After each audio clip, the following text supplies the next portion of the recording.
Hello students, welcome to my YouTube channel science with Vaibhav. आज हम आपके लिए लेकर आए एक नया वीडियो जिसमें हम पैकिंग एफिशिएंसी कैलकुलेट करने वाले हैं बीसीसी लैटिस की। ओके, बीसीसी लैटिस मींस इसका एक मैं आपको इंट्रोडक्शन देता हूं। बीसीसी लैटिस का मतलब है बॉडी सेंटर्ड क्यूबिक लैटिस। क्या होता है? देखो, एक ऐसा यूनिट सेल जिसमें 8 कॉर्नर्स पर 8 पार्टिकल प्रेजेंट होते हैं प्लस 1 एडिशनल पार्टिकल बॉडी के सेंटर में प्रेजेंट होता है, इसलिए हम इसे बीसीसी यानी कि बॉडी सेंटर्ड क्यूबिक लैटिस कहते हैं। इसका एक स्कीमेटिकल डायग्राम मैंने राइट साइड पर आपके लिए ड्रॉ किया है। ओके, जैसे कि हमने फर्स्ट वीडियो में देखा था packing efficiency of simple cubic lattice, जो कि हमने 4 स्टेप में टोटल डिराइव किया था। सेम इसी एक्सप्रेशन में भी हम टोटल 4 स्टेप यूज करने वाले हैं। तो चलो वन बाय वन देखते हैं। सबसे पहले आता है स्टेप 1, जो कि है रेडियस ऑफ स्फीयर। स्टेप 1 में हम क्या कैलकुलेट करते हैं? रेडियस ऑफ स्फीयर के लिए एक छोटा सा फॉर्मूला निकालते हैं। Okay, radius of sphere calculate करने के लिए हमें थोड़ी सी डायग्राम की हेल्प चाहिए। तो चलो सबसे पहले मैं एक ट्रायंगल कंसीडर करना चाहता हूं जिसका नाम है FED। Okay, for triangle FED, triangle FED में देखो, ट्रायंगल FED में कौन सा एंगल 90 डिग्री वाला होता है? देखो, angle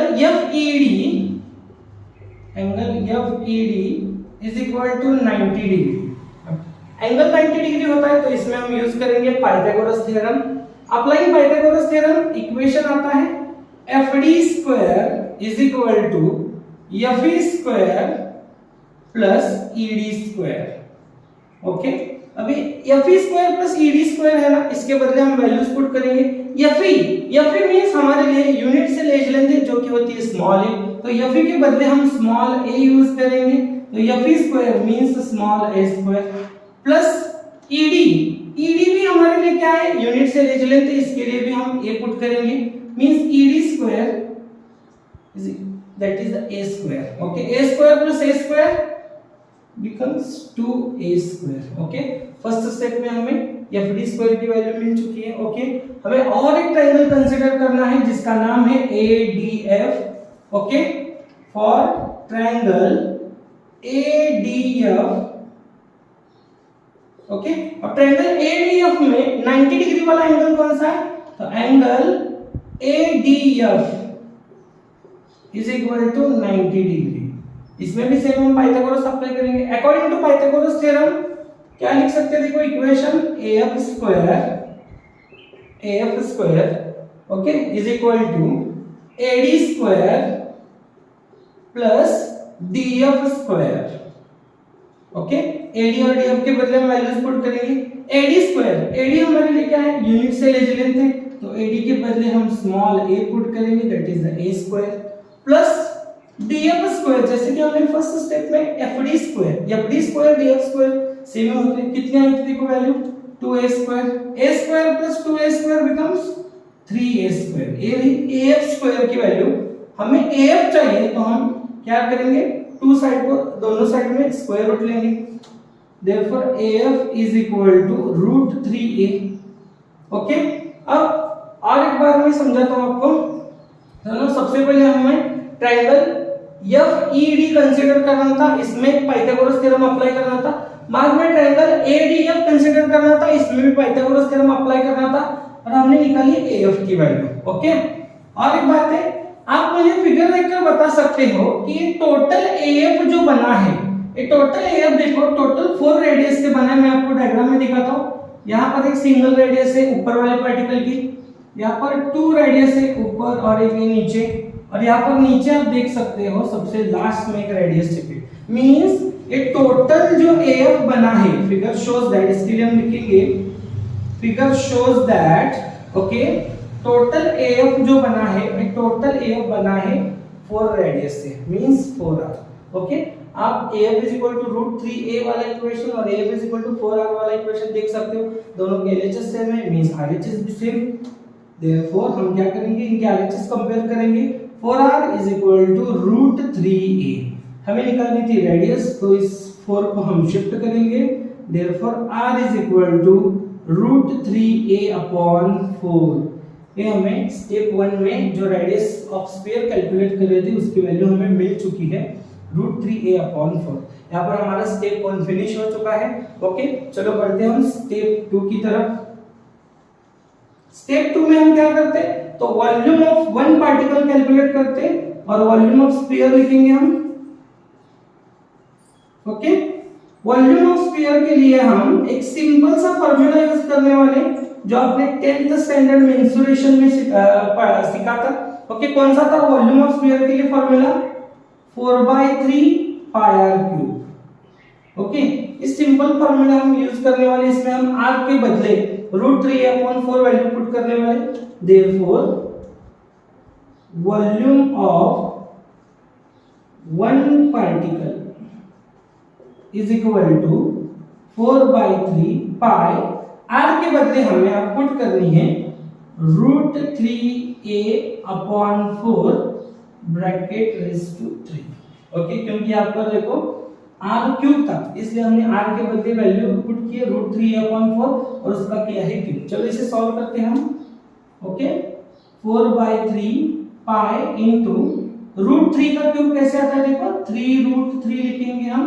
okay, a³ that is a³ divided by 4³ आता है 64। कैंसलेशन देखो क्या क्या कैंसिल हो सकता है, 3 कैंसिल हो सकते हैं, 4 1 जा 4, 16 4 जा 64।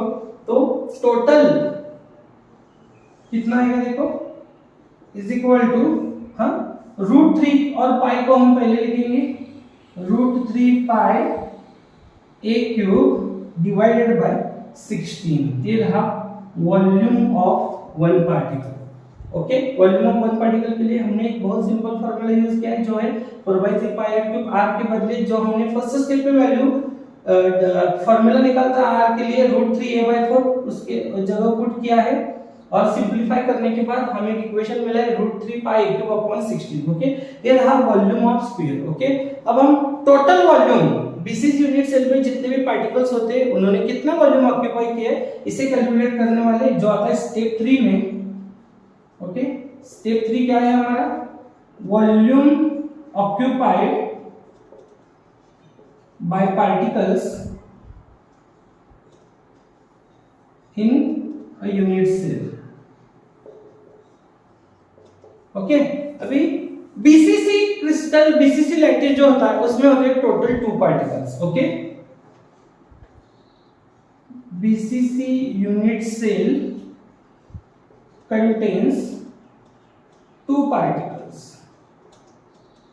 ओके, बीसीसी यूनिट सेल में टोटल 2 पार्टिकल्स होते हैं।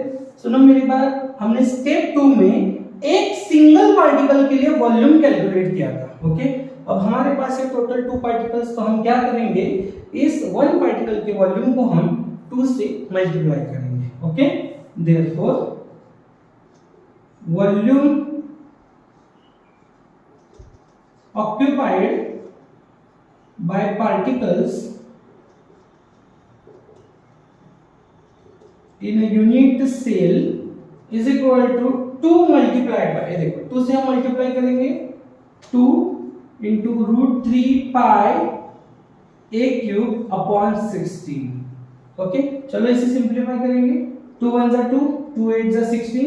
तो हमारा फाइनल इक्वेशन है क्या हमें मिलेगा, √3 पाई a³/8।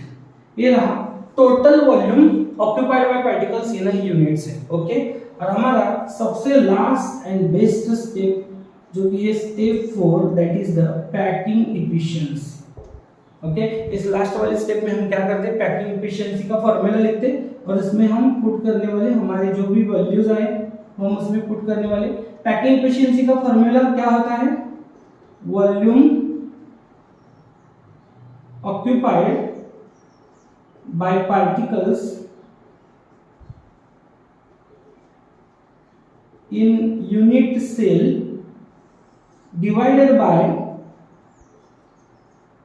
total volume of unit cell into 100। Okay, 100 से मल्टीप्लाई क्यों किया गया है, क्योंकि हम निकाल रहे हैं परसेंटेज। ओके, परसेंटेज निकालते वक्त हमें हमेशा 100 से मल्टीप्लाई करना पड़ता है। ओके, इसके लिए हम वैल्यूज पुट करेंगे, volume occupied by particles in unit cell जो कि हमने स्टेप 3 में डिराइव किया था, जो है √3 pi a cube upon 8, okay, divided by total volume of unit cell. हमारे यूनिट सेल की एज लेंथ होती है स्मॉल है, तो इसके लिए वॉल्यूम आता है a क्यूब, ओके, और इसे हम 100 से मल्टीप्लाई करेंगे, ओके। इसका सिंपलीफिकेशन देखो, यहाँ पर हम a क्यूब और a क्यूब को कैंसिल कर सकते हैं, और अगर आप पाई के बदले 3.142 वैल्यू रखोगे और इसे अगर आप सिंपलीफाई करोगे तो ये टोटल परसेंटेज आती है, पैकिंग एफिशिएंसी आती है 68%, ओके। ये हमारी फाइनल वैल्यू है पैकिंग एफिशिएंसी की, जो कि है 68%, ओके। हाँ, और अगर आपको वॉइड वॉल्यूम कैलकुलेट करना चाहते हो, अगर आप वॉइड वॉल्यूम कैलकुलेट करना चाहते हो, वॉइड वॉल्यूम मतलब मैंने आपको बताया था कि वॉइड वॉल्यूम मतलब जो एम्प्टी स्पेस होता है, फ्री स्पेस होता है, इसे हम वॉइड वॉल्यूम बोलते हैं। वो वॉइड वॉल्यूम अगर आपको कैलकुलेट करना है तो आपको 100% में से ये पैकिंग एफिशिएंसी माइनस करनी है। अगर आप 100% में से पैकिंग एफिशिएंसी 68% माइनस करोगे, 100 माइनस 68 जो कि आती है 32%, ये है हमारा void volume, that is the free space और फ्री वॉल्यूम, ओके। वीडियो अच्छा लगे तो लाइक करो, शेयर करो और सब्सक्राइब करो। ऐसे हम मिलेंगे अगले वीडियो में, जो कि हम packing efficiency of metal crystal in a face centred cubic lattice calculate करने वाले, ओके। तब तक टाटा, बाय बाय।